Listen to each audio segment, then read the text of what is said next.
Hello students, welcome to all of you on my YouTube channel Shukla and company. बेटा आज हम बात करने चल रहे हैं MGKVP विद्यापीठ मीन्स महात्मा गांधी काशी विद्यापीठ का जो बीकॉम का एंट्रेंस हुआ है उसके आंसर के बारे में। जैसा कि आप सभी भी जान रहे हैं कि विद्यापीठ के द्वारा ऑफिशियल आंसर की तो जारी कर दिया गया है, बट कुछ क्वेश्चन में हम कर सकते हैं कि ये जो आंसर आया है वो गलत है, उसको आपको चैलेंज करना पड़ेगा जिसपे आपको नंबर मिल जाएगा। वो चैलेंज करने का भी आपको टाइम दिया गया है और मेल करने का भी प्रोसीजर मैं पहले भी समझा चुका हूँ। फिर दूसरी चीज़ कहें कि बहुत सारे बच्चे बोले कि सर आप अपने अकॉर्डिंग आंसर डिस्कस करके बता दीजिए कि हाँ किस क्वेश्चन पे हमको चैलेंज करना चाहिए किस पे नहीं, और आप समझा देंगे तो हमें सही रहेगा।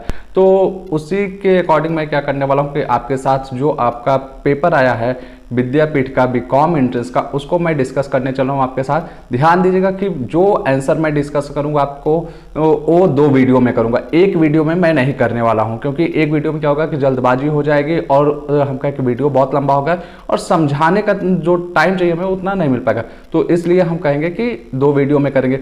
दूसरी चीज़ कहें कि जो पेपर मीन्स अभी हम कहें कि जितना हमने देखा है 50% पेपर को मैंने अच्छे से एनालिसिस किया, तो वहाँ तक के पेपर को देखने के बाद एक चीज़ समझ आ रहा है कि पेपर बहुत अच्छा आया था और बहुत इजी रहा है पेपर। तो इसलिए हम कह सकते हैं कि जो इस बार का आपका नंबर रहेगा अच्छा नंबर मिलेगा हर बच्चों को। गलती आप लोग क्या करते हैं कि निगेटिव मार्किंग नहीं होती है, इसलिए उसको बहुत लाइटली ले लेते हैं, मीन्स उसके लिए कोई प्लानिंग ही नहीं करते हैं। अगर हम कहें कि जो बच्चे प्लानिंग के थ्रू इस पेपर को अटेम्प्ट किए होंगे वो बहुत अच्छा स्कोर करने वाले हैं, ये याद रखिएगा। क्योंकि पेपर हमारे जो देखकर लगा है 50% पे, तो पेपर तो बहुत अच्छा आया है।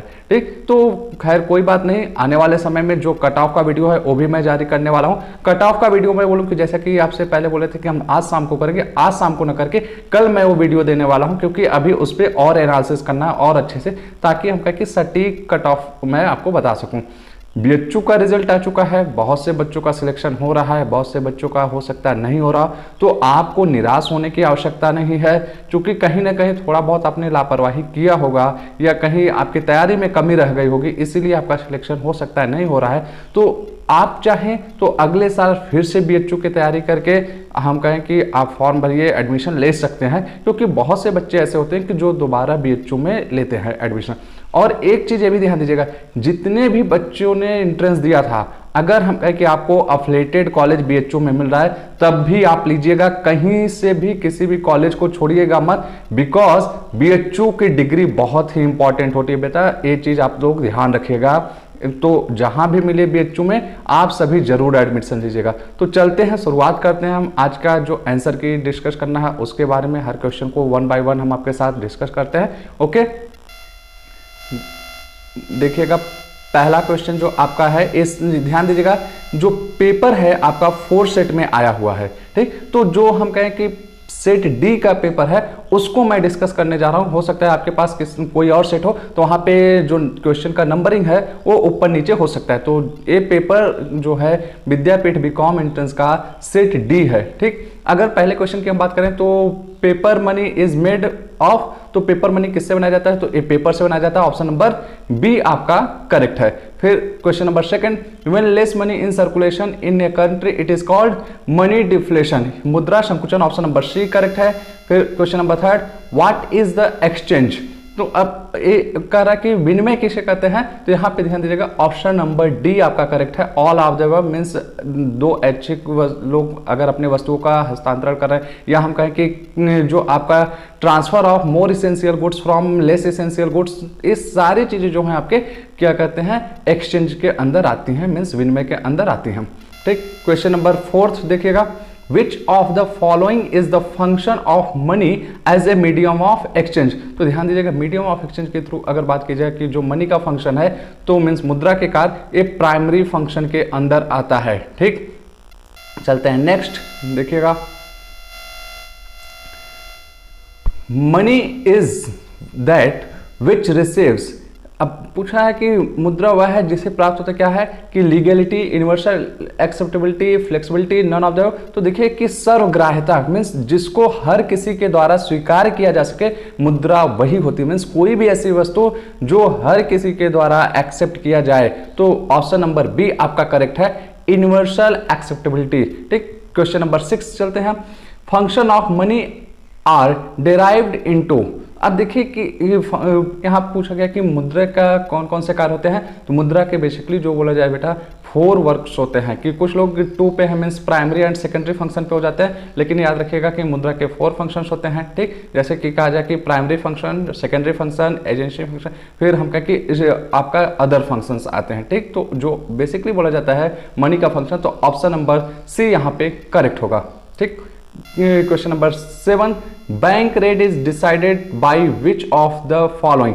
तो बैंक रेट किसके द्वारा डिसाइड किया जाता है, तो भारत में जो हम कह सकते हैं बैंक रेट डिसाइड किया जाता है वो reserve Bank of India. Reserve Bank of India क्या है, एपेक्स बैंक भी अपने यहाँ जाना जाता है। ठीक, question number 8, in which year was the Imperial Bank of India renamed as State Bank of India. Means किस ईयर में इंपीरियल बैंक ऑफ इंडिया को हम कह सकते हैं कि स्टेट बैंक में कन्वर्ट कर दिया गया, तो ये आपका 1955 में, 1955 में आपका इंपीरियल बैंक क्या किया गया, स्टेट बैंक ऑफ इंडिया में कन्वर्ट हुआ। अब आप देख सकते हैं कि सारे क्वेश्चन बहुत ईजी हैं, और खास तौर से हम कहें कि जो बच्चे बीएचयू का तैयारी करते हैं, मीन्स बीएचयू बीकॉम के लिए तैयारी किया है, उनके लिए तो ये सब क्वेश्चन बहुत ही ईजी लगे होंगे।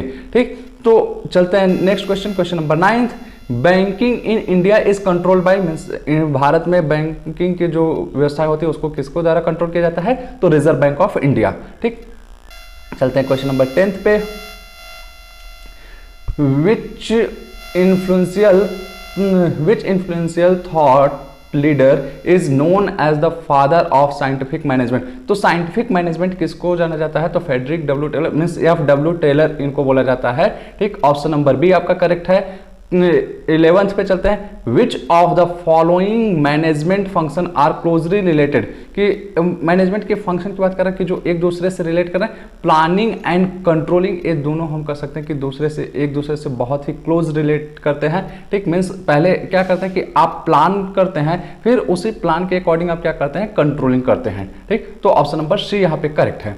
चलते हैं क्वेश्चन नंबर 12 पे, the first person to suggest the function of management was. तो अगर हम कहें कि मैनेजमेंट की जो फंक्शन है वो किसके द्वारा दिया गया था, तो हेनरी फेयोल के द्वारा दिया गया था। इन्होंने अपना कह सकते हैं कि कई सारे प्रिंसिपल्स भी दिए थे, तो A option number 1 means A correct है। पोस्टकोड गिवन बाय, मीन्स ये कह सकते हैं कि जो आपका प्लानिंग की बात की जाती है, हम कहें कि मैनेजमेंट की जब बात आती है तो इसका फुल फॉर्म भी है सब, तो ए कह सकते हैं किसके द्वारा दिया गया था, तो ए लूथर गुलिक के द्वारा दिया गया, हम कह सकते हैं कि एक शॉर्ट फॉर्म है। ठीक, तो ऑप्शन नंबर डी करेक्ट है। चलते हैं क्वेश्चन नंबर 14 पे, मैनेजमेंट में be defined as an art as science. तो मैनेजमेंट बेटा आपका बोथ है आर्ट एंड साइंस, मीन्स कह सकते हैं कला और विज्ञान दोनों, क्योंकि एम्प्लॉयज पे कंट्रोल करना आपको कला के अंतर्गत आता है, कि हर एम्प्लॉयज पे कंट्रोल नहीं कर सकता है। कहने का मतलब कि कई बार एम्प्लॉयज क्या होते हैं कि कुछ ऐसे पर्सन होते हैं जिनका बात करने का तरीका अच्छा होता है, बट साथ ही साथ वो विज्ञान है कि कुछ आपको रूल्स एंड रेगुलेशन भी फॉलो करने पड़ते हैं मैनेजमेंट में। चलते हैं नेक्स्ट क्वेश्चन पे, question number 15, Indian economy is. तो इंडियन इकोनॉमी जो है आपकी मिक्स्ड है, means option number C correct होगा यहाँ पे। Question number 16, which one is not a fundamental right in constitution. Means हम कहें कि जो हमारा संविधान है उसके अंदर कौन सा सम्मिलित नहीं किया जाता है फंडामेंटल राइट्स में, तो ध्यान दीजिएगा right to property, option number D यहाँ पे करेक्ट होगा। ये देखिए कि थोड़ा सा आपका घुमा कर क्वेश्चन पूछा है कि इनडायरेक्ट वे में, मीन्स नेगेटिव फॉर्म का क्वेश्चन है। ठीक, question number 17, which is the national anthem of India. तो देखिए कि भारत का जो कह सकते हैं कि राष्ट्रीय गान कौन सा है, तो ये जनगण मन है। ठीक, चलते हैं नेक्स्ट क्वेश्चन पे कि question number 18, who discovered the sea route to India. Means Bharat में समुद्री यात्रा की खोज जो किए थे जल मार्ग द्वारा, तो वो कह सकते हैं वास्को डी गामा ने खोज किया था। ठीक, चलते हैं नेक्स्ट क्वेश्चन पे। ये सब आपके कह सकते हैं कि जीके के क्वेश्चंस हैं। कि नेक्स्ट चलते हैं, who is the controller and auditor general of India at present. ये कह सकते हैं कि करंट अफेयर से रिलेटेड क्वेश्चन है, तो ऑप्शन नंबर फर्स्ट आपका करेक्ट है, गिरीश चंद्रा मुर्मू। ठीक, यहाँ पे आप मुर्मू भी अगर रहता ऑप्शन तो वो भी सही होता है, लेकिन फुल नेम जो है इनका गिरीश चंद्र मुर्मू।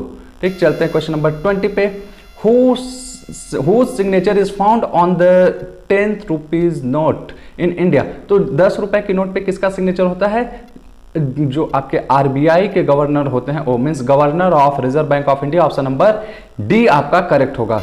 चलते हैं question number 21, what is the capital of Uttar Pradesh. इससे इजी क्वेश्चन क्या हो सकता है बेटा, मीन्स हम कहें कि उत्तर प्रदेश की राजधानी क्या है, तो लखनऊ। ऑप्शन नंबर सी आपका करेक्ट है।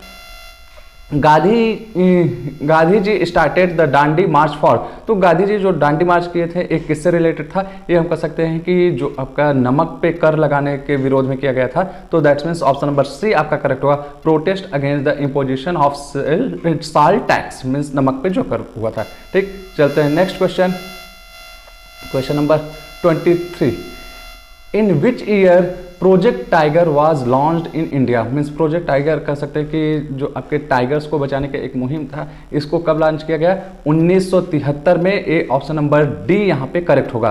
फिर चलते हैं next question number 24, Konark which has famous sun god temple with wonderful spectrum of Hindu architect was located in, कि मीन्स एक किस स्टेट में है कि कोणार्क जो सूर्य देवता का मंदिर बोला जाता है, तो ध्यान दीजिएगा ये आपका उड़ीसा में है। ऑप्शन नंबर 1 करेक्ट होगा।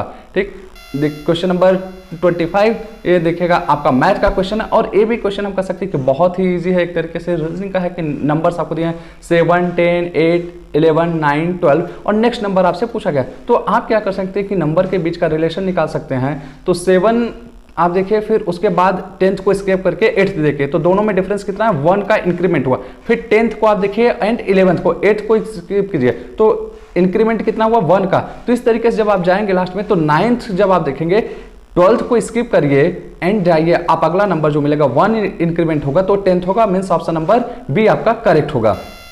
वैसे हम तो जानते हैं आप लोग की कॉमर्स बैकग्राउंड क्या है, बट ये मैथ का क्वेश्चन हमारे लिए भी बहुत इजी लग रहा है कि ये बहुत ही इजी क्वेश्चन है। इसमें केवल आपको अपना हल्का सा माइंड यूज करना है।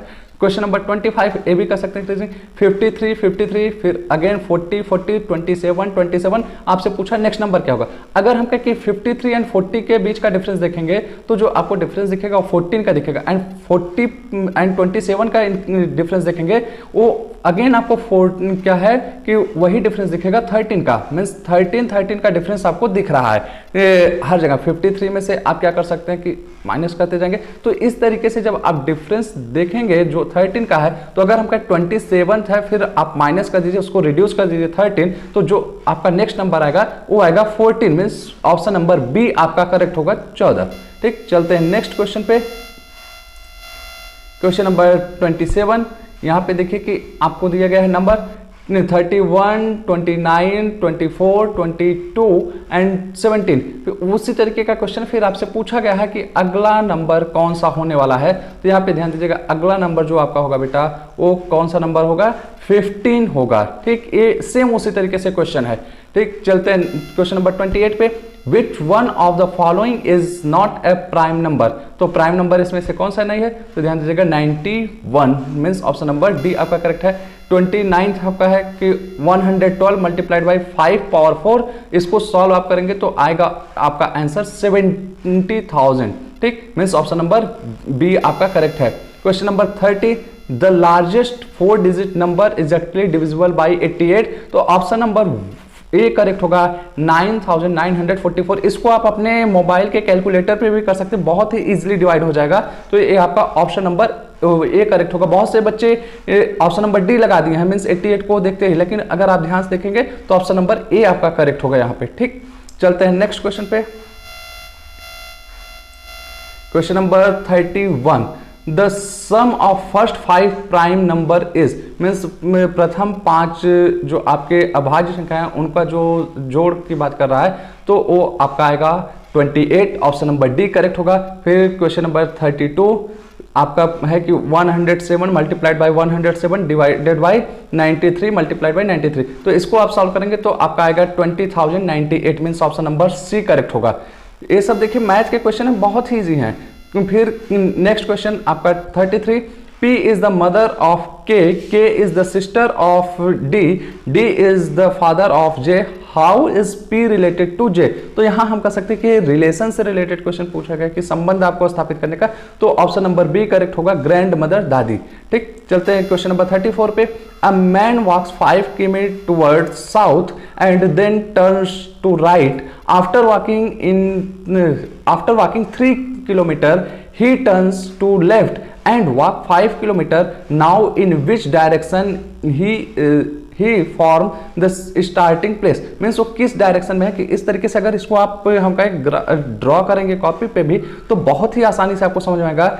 आपका साउथ वेस्ट मीन्स दक्षिण और पश्चिम का जो कॉर्नर होता है उस कॉर्नर में ऐसी स्थिति में वो आदमी अपने आप को पाएगा। Means option number D correct होगा। ठीक, चलते हैं नेक्स्ट क्वेश्चन पे।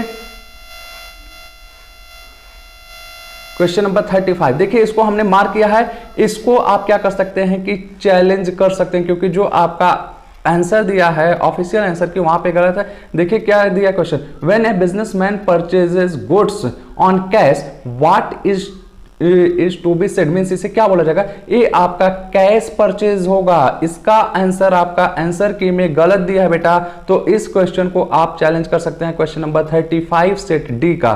ठीक, चलते हैं क्वेश्चन नंबर 36 पे। After the purchase of goods when goods is return it is called, means जब आप परचेज करते हैं गुड्स को, उसको वापस करते हैं तो इसे क्या बोला जाएगा, परचेज रिटर्न, क्रय वापसी। बहुत ही इजी क्वेश्चन है। ये सारे क्वेश्चन देखिए अब अकाउंट्स क्या आ रहा है कि after the sale of goods when goods is return it is called sales return, means जब आप सेल्स कर देते हैं अगर उसका वापसी होता है तो क्या होता है, सेल्स रिटर्न। फिर देखिए व्हाट इज क्रेडिट, मीन्स कह सकते हैं कि क्रेडिट क्या है, तो ये आपका लोन है बेटा। ए ऑप्शन नंबर बी यहाँ पे करेक्ट होगा। मीन्स नॉर्मली क्रेडिट का जो हम लोग टर्मिनोलॉजी यूज करते हैं ये लोन से करते हैं कि भैया हमें क्रेडिट दे दीजिए, मीन्स उधार दे दीजिए, एक तरीके का ये लोन है। ठीक, चलते हैं next question number 39। How many columns are in journal. अब इससे इजी क्वेश्चन क्या लेंगे, मीन्स जनरल में आपसे पूछ रहा है कितने कॉलम्स होते हैं, तो 5 कॉलम्स होते हैं, date, particular, LF, debit amount, credit amount. ठीक, चलते हैं नेक्स्ट क्वेश्चन। क्वेश्चन नंबर 40 कि what is the rule of personal account. Personal account का रूल क्या होता है, debit the receiver, credit the giver. Option number B correct है कि एक कह सकते हैं कि विद्यापीठ का बहुत ही आसान पेपर है अकाउंट्स का क्वेश्चन, आप या बाकी क्वेश्चंस देख सकते हैं। तो generally which of the following balance is in assets account, हम कहें कि जो एसेट्स आपका दिखाया जाता है कि बैलेंस शीट में, उसमें कौन से बैलेंस होते हैं, तो ये याद रखिएगा डेबिट बैलेंस दिखाया जाता है। अगर बैलेंस शीट को आप देखेंगे दो साइड होते हैं, एक क्रेडिट होता है दूसरा डेबिट, तो डेबिट साइड में आपके सारे एसेट्स होते हैं, क्रेडिट साइड में सारी लायबिलिटीज, तो अगर एसेट की बात की जाए वो डेबिट। ठीक, फिर question number 42 on sales are written in, only sales are written in sales book, means बात कर रहा है कि जो सेल्स बुक होती है उसमें कौन से सेल्स रिकॉर्ड किए जाते हैं, तो क्रेडिट सेल्स रिकॉर्ड किया जाता है। अगर यहाँ पे गुड्स दे दिया होता तो और क्लियरिटी आपकी आ जाती, means credit sales of goods जो होता है वो सेल्स बुक में रिकॉर्ड की जाती है, तो यहाँ पे ऑप्शन नंबर बी आपका करेक्ट होगा। Next question number 43 in the following statement which is true in relation to assets account, तो देखिएगा ये ऑप्शन नंबर डी यहाँ पे करेक्ट होगा। Debit incoming assets and credit outgoing, means जो एसेट्स आप परचेज करते हैं वो आपका डेबिट होता है, जो एसेट्स आप सेल कर देते हैं वो क्या होता है, क्रेडिट में चला जाता है। ओके, चलते हैं नेक्स्ट क्वेश्चन। क्वेश्चन नंबर 44 यहाँ पे देखिएगा in bank reconciliation statement which balance is shown at the end while taking balance of cash book, मीन्स अगर हम कहें कि balance as per cash book आप स्टार्ट करते हैं तो जनरल केस में आपका क्या आंसर आएगा, तो जनरली आपका आता है balance as passbook, that's means bank balance आपका आता है, वो डेबिट या क्रेडिट कुछ भी हो सकता है, तो यहां पे आपका जो ऑप्शन नंबर बी है वो करेक्ट होगा। ठीक, question number 45 creditors include ₹60 for claim against damage for last year, this is settled in this year ₹10, how it is recorded in asset side of the balance sheet, means आपके पास 60 रुपए का creditor था जिसका कि आप treatment करते हैं current year में, उसका जो सेटलमेंट होता है 10 रुपए में, तो अगर एसेट साइड की बात की जाए तो 10 रुपए आप क्रेडिटर को पे करेंगे तो वही 10 रुपए आपका क्या होगा कि कह सकते हैं कि कैश में से माइनस हो जाएगा। ओके, फिर capital account is, means capital किस प्रकार का अकाउंट है, ये आपका पर्सनल अकाउंट है। Okay, option number C correct होगा। फिर देखिएगा question number 47, the balance of cash book is. तो कैश बुक का बैलेंस की अगर बात की जाए तो ये डेबिट बैलेंस होता है। देखिए यहाँ पे बेटा कहीं पे एक क्लियर नहीं किया गया है कि कैश बुक आपका डबल कॉलम है, ट्रिपल कॉलम है। तो जब ऐसा ना रहे तो आप कैश बुक को सिंगल कॉलम मानते हुए डेबिट बैलेंस लगाएंगे। दैट मीन्स जितना पैसा आपके जेब में है मैक्सिमम आप उतना ही खर्च कर सकते हैं, उससे अधिक नहीं। तो ऑप्शन नंबर ए आपका करेक्ट होगा। चलते हैं नेक्स्ट क्वेश्चन पे, क्वेश्चन नंबर 48। ये देखिए आपका बिल्स ऑफ एक्सचेंज का क्वेश्चन है। On January 1997 A wrote A bill on B for ₹1000। A has discounted the bill on due date the bill is dishonoured. Means due date को bill क्या होता है, dishonour हो जाता है। फिर पूछा आगे, in the books of B which of the following account is credited in case of dishonour of bill. Means जो आपका बी है, कह सकते हैं कि ड्रॉबी के बुक में आपका कौन सा अकाउंट क्रेडिट किया जाएगा। तो ध्यान दीजिएगा यहाँ पे जो अकाउंट क्रेडिट होगा वो होगा एज अकाउंट। अगर जनरली आप इसका एंट्री भी देखेंगे तो एंट्री क्या होगा, पहली एंट्री हो जाएगी purchase account debit to A's account. फिर जब बिल्स आपका लिखा जाएगा तो A's account debit to bills payable, और जब बिल डिसऑनर होगा था जस्ट रिवर्स, तो means bills payable to A's account. तो ऑप्शन नंबर सी आपका करेक्ट होगा। फिर चलते हैं question number 49, when accommodation bill is written. कि मींस पूछ रहा है कि एकोमोडेशन बिल कब लिखा जाता है। तो एकोमोडेशन बिल बेटा आप याद रखेगा म्यूचुअल बेनिफिट के लिए, मींस दो फ्रेंड्स जब एक दूसरे को हेल्प करना चाहते हैं तो ऐसे केस में क्या होता है कि एकोमोडेशन बिल लिखा जाता है। मींस विदाउट एनी ट्रांजेक्शंस ये बिल लिखा जाता है। ठीक, फिर आगे देखिएगा question number 50, if businessman purchases machinery for ₹10,000 and depreciation is charge 10%, how much amount of depreciation is charge into profit and loss account. अब पूछा कि अगर 10,000 की मशीनरी परचेज की गई, 10% डेप्रिसिएशन है, तो आप प्रॉफिट एंड लॉस अकाउंट में डेप्रिसिएशन कितना लिखेंगे। तो 10,000 का 10%, तो 1,000 रुपीज। ऑप्शन नंबर सी आपका करेक्ट होगा। ठीक, question number 51, in case of devaluation in stock revaluation account is debited and stock reserve account is. अब पूछा कि रिवैल्यूएशन अकाउंट अगर डेबिट होगा तो आपका स्टॉक रिजर्व अकाउंट क्या होगा, तो एक क्रेडिट होगा। मींस ऑप्शन नंबर बी आपका करेक्ट होगा। तो बेटा ध्यान दीजिएगा, यहां तक हम अपना क्वेश्चन डिस्कस करते हैं। नेक्स्ट वीडियो में हम आगे के रिमेनिंग जो क्वेश्चंस बचते हैं, 49 क्वेश्चन आपके और बचते हैं, उसको डिस्कस करेंगे। जो वीडियो हम कर सकते हैं कि शाम तक आपको आ जाएगा। तो आई होप आप सबको अपना करेक्ट आंसर पता चल चुका है। और अभी तक जो क्वेश्चन हम डिस्कस किए, सिर्फ और सिर्फ एक क्वेश्चन जो आपका था कि 35, उसका आंसर आपको चैलेंज करने को मिलता है। बाकी रिमेनिंग पेपर हम एनालिसिस करेंगे, उसके बेस पे सारे आंसर को डिस्कस करने वाले हैं। तो अगर आप चैनल पे नए हैं, सब्सक्राइब कीजिएगा, वीडियो को शेयर कीजिएगा एंड लाइक कीजिएगा। Okay, thank you.